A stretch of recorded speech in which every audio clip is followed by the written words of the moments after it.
Hello, everyone, and welcome back to another episode of Dear KB. My name is Kristen Brown.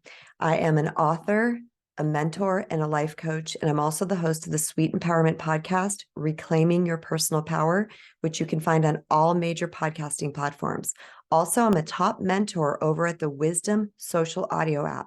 So if you haven't checked that out, that'd be a great place to go because all my other platforms, I give completely different content. In fact, if you want a little bit of my lighter side and my silly side, I make a lot of goofy reels that are on topic to what I talk about here. And you can find those over on Instagram at self_love_junkie.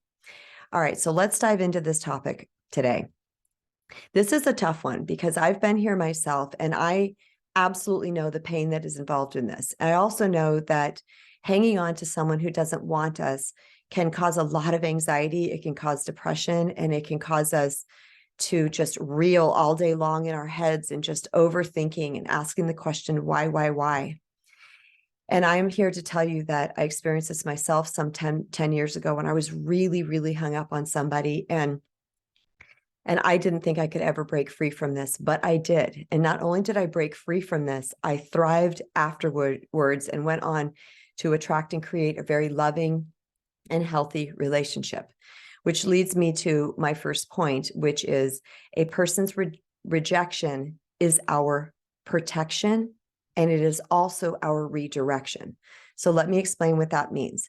Many times when we first meet somebody, we glom onto them and we really think this is our person and it's going to be them. And I'm so happy that I found them, that we don't tend to see all that they are made up of. Okay, we're seeing them through rose-colored lenses. We're only seeing the good parts of them. But many times we are ignoring what I call pink flags. I don't call them red flags because those, to me, red flags in Kristen Brown's definitions is a slam dunk out of here. Like that is like a no-go, period.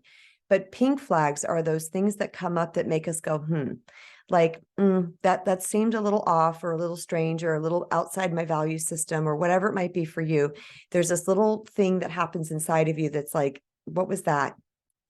But when we are in that lust phase and in that phase of, oh my God, I just want to be with this person so much and they're so cute and they're so fun and all this, we tend to ignore those things.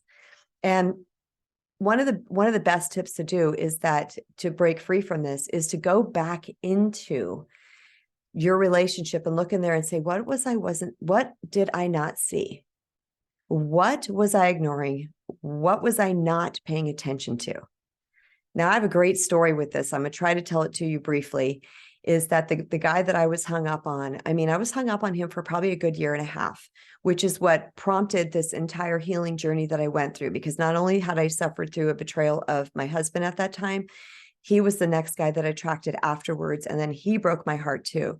And that was the place that I fell to my knees. And I was like, I need to figure out how to stop attracting these type of relationships, these non-reciprocal and painful relationships.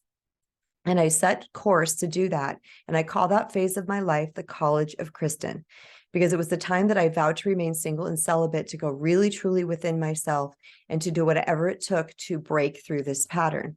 And I was able to break through this pattern. Not only that, I was able to let him go, but I didn't really know it, that I had completely let him go until this experience. At some point along the journey, I couldn't tell you the time exactly, we met for coffee. It was after we had been broken up for a long time. Somehow we texted again with each other and we ended up with coffee. I think it was kind of a closure situation. And when I first saw him, I thought, oh, he's still cute. He's still fun. Oh, there's his voice again, all the things that had attracted to me to him. But when we sat down to have a conversation, I slowly started to be turned off by him. I was like, oh my God, why was I hung on to him so badly? I could see all of these things that were coming to light. And if I was really honest with myself, those things were there, but I had ignored them. And the truth be known, I couldn't get out of there fast enough. Now, when I tell you, when I dated this guy, that he was all about how great I was and you're amazing and you're the most, oh my gosh, he would shake his head at the ground like, can't believe I have you. And you're just so wonderful. Like the things that he would say to me. And then, yeah, but I don't want to be with you. It floored me. Well, guess what he was doing at that coffee? He was doing the same things. He was like, you were the greatest. You were the most amazing person ever. And I'm just sitting here going, what kind of con artistry is this? All right. And during that time, what I realized was that I had fallen for a facade. I hadn't fallen for the true human being, because I was in a position in my life where I was very low and I was broken. And now I know desperate. I didn't call it desperate. It wasn't like the grabbing desperateness to him, but it was this feeling, this energy inside of me that just wanted it to be him, because I wanted to be safe and secure. So I wasn't really looking at the true essence of who he was. I was making up stories in my own head and trying to make him fit into a box that felt comfortable to me. So it's really important that you understand, when someone is rejecting you, you are being protected by God, the universe, source, whatever you call your higher power. You are somehow being protected, because this is not your person. Okay, universe, God knows what you want and knows what you deserve, and knows what you have been resonating out there. And it's like, no, this is not for you. You must understand that a no from the universe is a gift. If you've been given the gift of a no from the universe, that is the time to be so grateful. Don't fight it. Don't argue with reality, which is what a lot of us do. We want to argue with what we're seeing here. The beloved author and speaker and coach, I guess you could call her, Byron Katie, says, when we argue with reality, we lose, but only 100% of the time. Isn't that brilliant? What that means is anytime we're fighting what is coming to us, we just don't want to believe that's true, we are going to suffer. And we are choosing that suffering because we're unwilling to accept what we're seeing. But when you can understand that you are being redirected to something better, and when you can look at this from really open heart and open mind, and you can say, there were some things there that were a little suspect to me that I wasn't really jiving with. And I don't want to argue with this truth anymore. I want to believe universe. I want to believe life. And I want to trust and have faith that this person is being removed from me, because there is something better waiting for me. I will tell you this with 1,000% certainty, that your ideal partner is out there and they're looking for and waiting for you too. But when we spend all of this time hung up on this person that's saying no to us, we are wasting our time.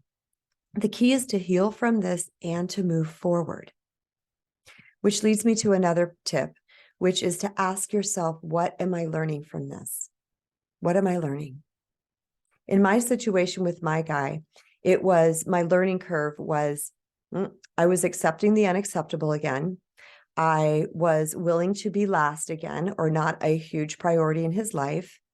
And I was trying to fill a void that was inside of me. I had to get really, really super honest with myself. And once I did that, let me tell you something. When you own the truth of a situation and you're willing to look at yourself through a very, very clear, open-hearted, and vulnerable lens, this doesn't mean you have to share that with anybody else if you feel like somebody cannot hold that space for you. You only need to be honest with yourself. Let me tell you what happens. The universe will meet you at that honesty. And when you say, I am willing to heal this, I want to grow past this, I want to shift this, I no longer, sorry, you guys, I got like cat hairs on me. When I no longer want to experience this pain anymore, please help me, show me the way. You know what happens? Things like this video is going to fall into your lap. These are your signs. These are your gifts. Because sometimes we are not always attuned to hearing God or guides or guardians on our own. Sometimes we need that middleman, and that comes through someone on earth. A lot of my healing came from books I was reading, things that I was listening to, a lot of spiritual literature, not religious, spiritual literature. And I adopted those truths into my heart, and slowly I started to heal, to the point when I had coffee with that guy that I was hung out. I was so hung up on him, I can't even tell you. Where my friends even said to me, this is not like you. I'm like, I know. When I had coffee with him and I saw him through that healed heart of mine, I saw him through the lens of my worthiness and self-love, I couldn't get out of there fast enough. In fact, I looked at my clock and I'm like, look at the time, I got to go. And he sat up straight and he said, well, wait a minute. I don't have to go yet. I don't have my lunch until 12 o'clock. And I said, yeah, I got things to do. And he walked me out to my car. He gave me a hug and he said, let's do this again. And I just smiled and said, take care. And I got in my car and I drove away flabbergasted. I was like, that was not the experience that I had expected, but I did my inner work because I asked myself why this pattern was continuing. And the last point I want to make is this. If someone is saying they love you, but they don't want to be with you, then I'm not sure that they're talking about real love, capital R, capital L, which is the highest essence of love. They might be attracted to you. It might be lust. They may enjoy you.